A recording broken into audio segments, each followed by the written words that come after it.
sa pagsilang ng tatlong bayani. Isang araw ang pinagutos ni Kaptan ang mga hari ng Diyos at Diyosa na ang magandang dalagang si Alonsina ay ikasal pagsapit niya sa edad ng pagdadalaga. Maraming nakikisig na Diyos sa iba't ibang bahagi ng daigdig ang naghahangad na hingi ng kanyang kamay. Subalit silang lahat ay nabigo dahil si Alonsina ay binibig at nagpakasal sa isang lalaking mortal na si Dato Cowboy, ang pinuno ng Halloween.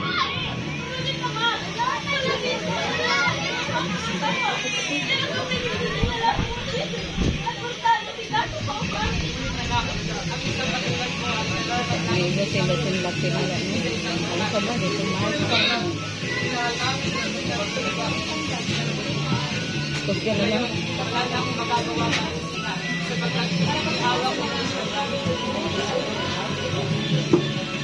Basta pa ubay, ipapangako mo sa akin na lagaan at tutulungan ng aming anak.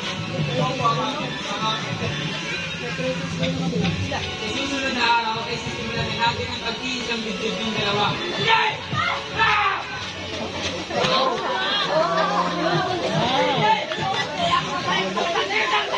Samuel, kaya talong kay Diaz sa bago pawagani ni Alonsina at kahit dito ay nagalit ang mga maniligaw ni Alonsina. Sana o si ano. Taas na po.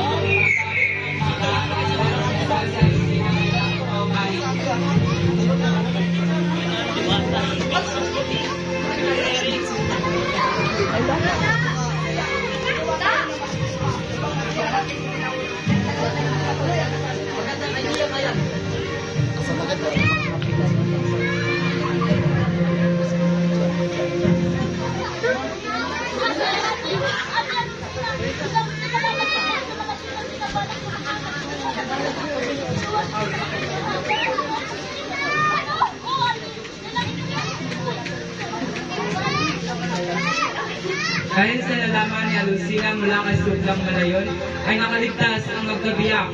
Nagtungo sila sa mataas na lugar kung kaya sila ay nakaligtas sa baha. Seryoso ang mga naman.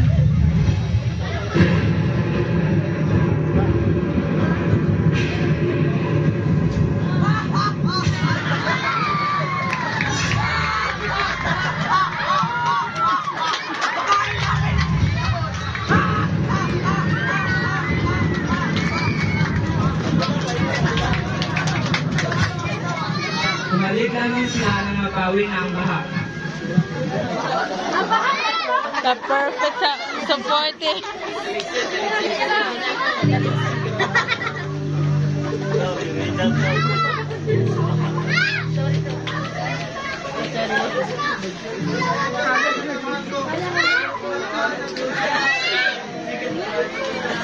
At doon ay tahimik silang naninirahan sa bukana ng ilog Halawon. Lumipat ang buwan ng lalaki. Gamit namin ang kasiyahan sa pagdating ng kanilang bumong biyaya. Pinangalanan nilang labaw lunggon, pumadaknol at lumalakdak ang tatlong sanggol.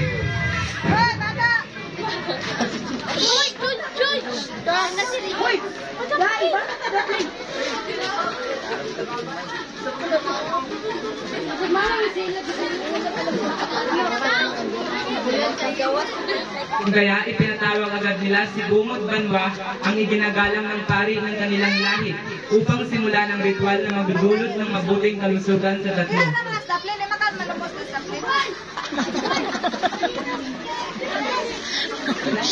Ang harsh mo. Ay, ngayon, may baby sila dyan.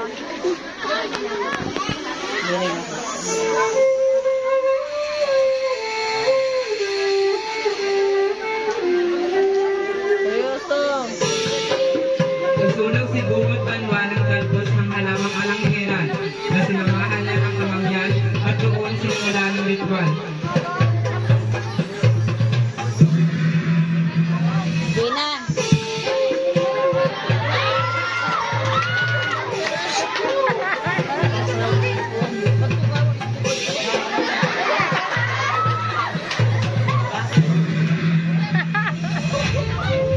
Pagkatapos ng ritual, ay inialay na ito sa isang altar.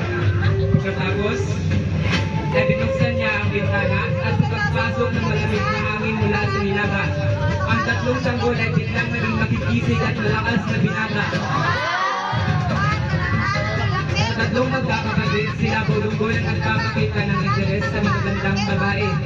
Marinig niya na may isang magandang babaeng nalingalang ang maging bitinan mula sa bayan ng Handog ay nagpaalam agad siya sa ina upang hanapin ang dalaga.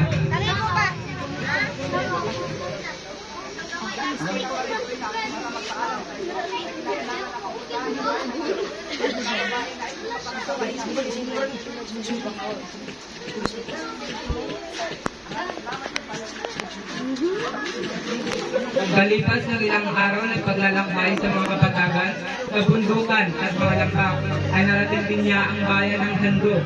Kinausap niya ang ama ng dalaga upang hingin ang kamay ng anak nito. Ano at bakit nandito ka? Parito ako para hingin ang kamay ng inyong anak. Mapayag lamang ako na may kasalangang anak kapag natala mong halimaw na si Manalintad. Kung gano'n ay masusunod po.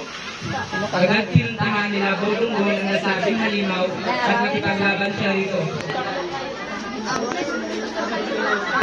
Ganado na. Nakikipaglaban pa.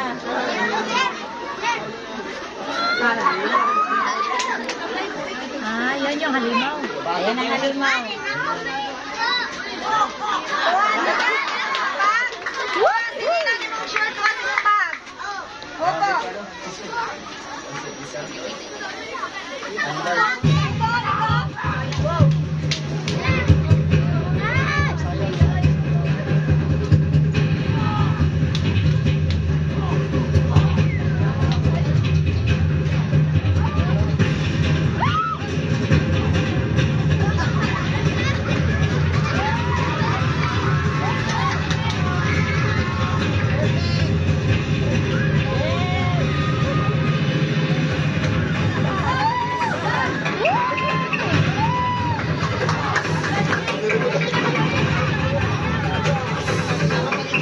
Nabalay niya ang halimaw.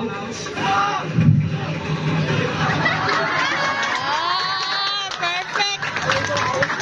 Good actor! Kasi binigay ang pangulol na gusto nito sa ama bilang patunay ng kanyang tagumpay. Pildi na Scardo. Bilang patuloy na talo ko na si Manalintad.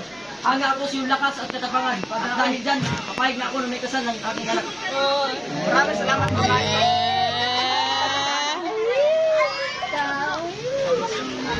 Pagkatapos niya mapangasawa siyang virgin bitinan, ay naglakbay ang dalawa pabalik sa tahanan nila Bolonggol.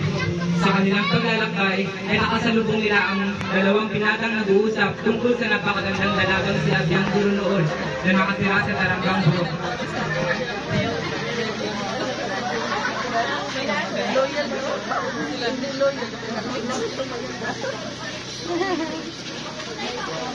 Narinig ni Donggol mula sa usapan ng mga binata na sila'y papunta sa tirahan ng dalaga upang manligaw sa kanya. Naging interesado sila Bolonggol, kaya naman pagkalipas ng ilang araw na pagsasama, ay inihabilin niya ang bagong asawa sa inang si Alonsina.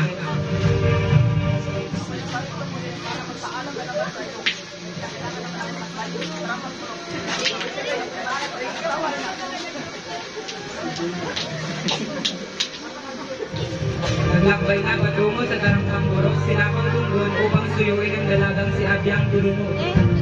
Pagkalapit siya sa Taranggang Burok, ay nagpakilala siya sa dalaga at sila ay nag-usap.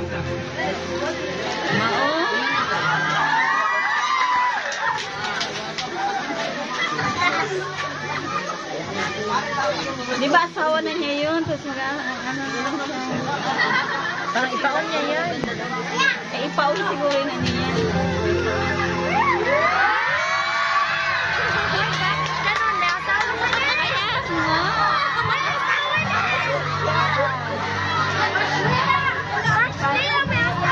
Sa huli ay nagtagumpay sila Bolonggol kay Durunoon na mapaibig ang dalaga. Pagkatapos ng mapaibig ang dalaga ay inuwi ni Donggol ang dalaga sa inang si Alonsina. Subalit, hindi pa roon nagtatapos ang paghahanap ng magagandang dalaga sapagkat pagkalipas lang ng ilang panahon, nabalitaan na naman niya ang magandang babae si Nagmalitong Yawa, si Nagmaling Diwata, na asawa ni Buyong Saragnayan, ang Diyos ng Kadiliman. Mga epiko. May dalaga pa? Napay dagan din sa likod. Napay dagan sa likod. Galaga. Suko ng tiro na asawa. Aro.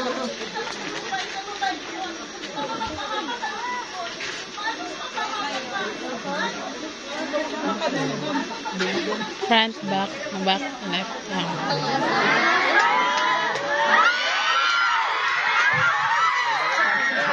Umalis sila Dunggon at lumabas. Alam ko saan pala to nanggaling yung Naglalayag sa malawak na karagatan patungong tulog na Pinan, kung saan nakatira si Buyong Saragsayan.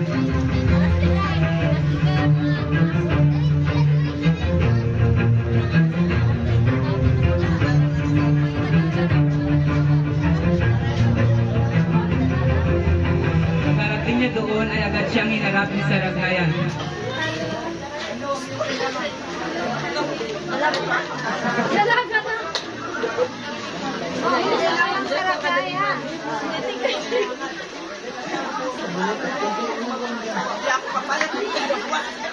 Subalit, hindi basta-basta tumuko sila Dunggon.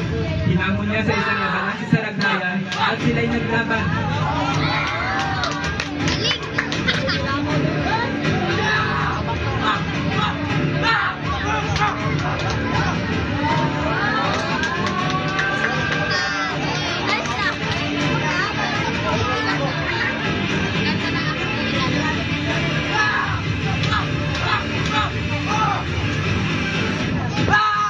Ngunit sa pamamagitan ng paglao at tinatay ng Saragsayan ay natalo na ang mawing hina at pagod na sinabaw Dunggon.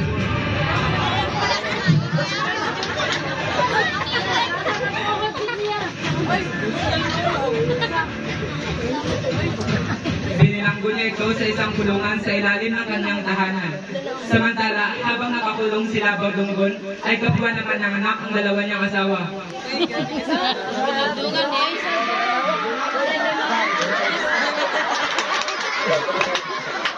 Kariyong yung lagi ang naging anak nila. Ang anak niyang Guiging Bitinan ay tinawag ng Aso Mangga. Samantalang ang anak niyang Abyang Bagduro noon ay pinangalanan niyang Abyang Barangon. Makapagsalita at makatindi agad ang mga bata. At sa kanilang paglaki, nalaman nila ang nangyari tungkol sa kanilang ama na matagal na panahon nang hindi nakabalik. Kaya kapwa nilang hinanap ang kanilang ama.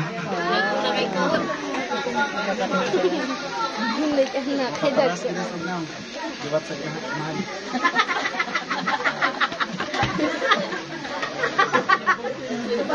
Pamilya nga nun, Chick. Nagkahanap ay nagkasalukuhan ang magkabalik sa kalagatan. Pagkalaman nila kapwa nila hinahanap ang amang mahinis na magagandang babae.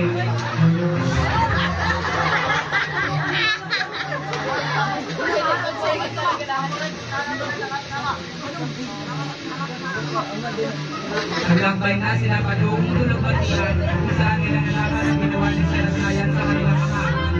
Pagkarating na doon, ay naman sila sinalubong ni Saragsayan. Oo, kada makita. Patawaran mo ang aming ama kung ayaw mo masagtan. Laisog. Mga palparan, no? Ambat.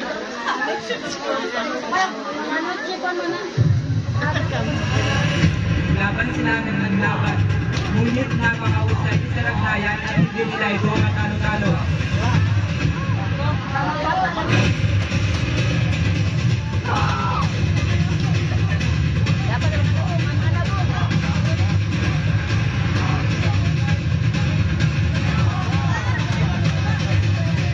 Sa huli ay natalo ang magkapatid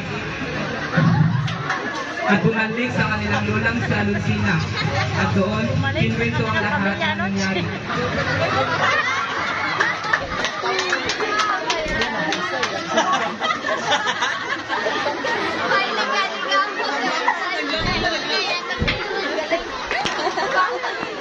Very good sa mga bata ay. Dahil sa kanilang lulang si Lucina, ay dito nila nalaman ang kahinaan ni Buyong Saragsayan.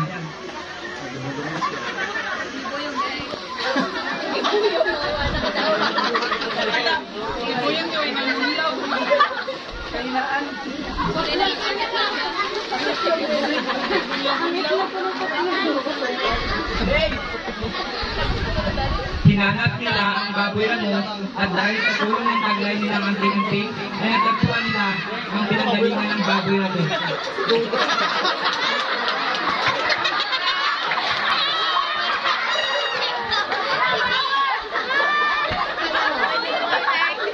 Ang palang baboy na. Hinanap ito na sumangga at pinagalan ng baramugo ng baboy ramo.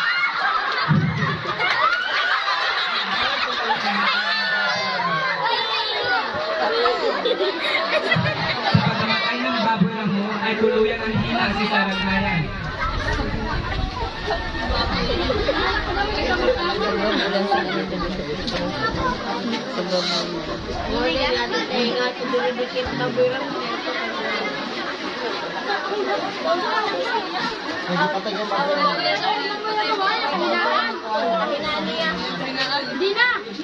Pinalikan ng mga kapatid ang Diyos ang kahilingan upang magdalito. Ay, nagkasakit na siya kasi patay ng baboy.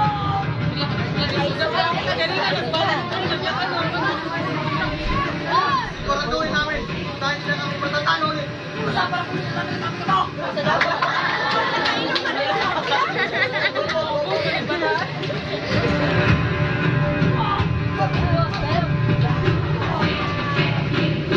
Oh, naglaban.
ay agad nilang hinanap ang kanilang ama. Maging ang mga tiyo nilang si Humadaknon at tumalapdap ay tumulong na rin sa paghahanap kay Dunggon.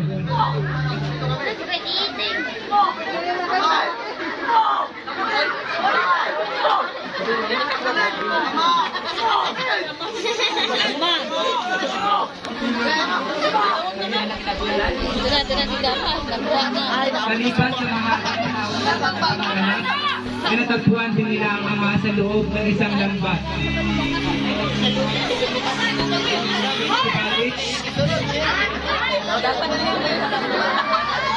Subalit dati nagisipan at abitingan ni Labaw Dunggon. Nawala ito dahil sa matagal na pagkakakulong nang dahil sa labis na paghahangad sa magaganda. Wala, dagan pagwapa. Ay naman pagwapa. Ay balik ng magkapatid sa kanilang tahanan si Dunggon.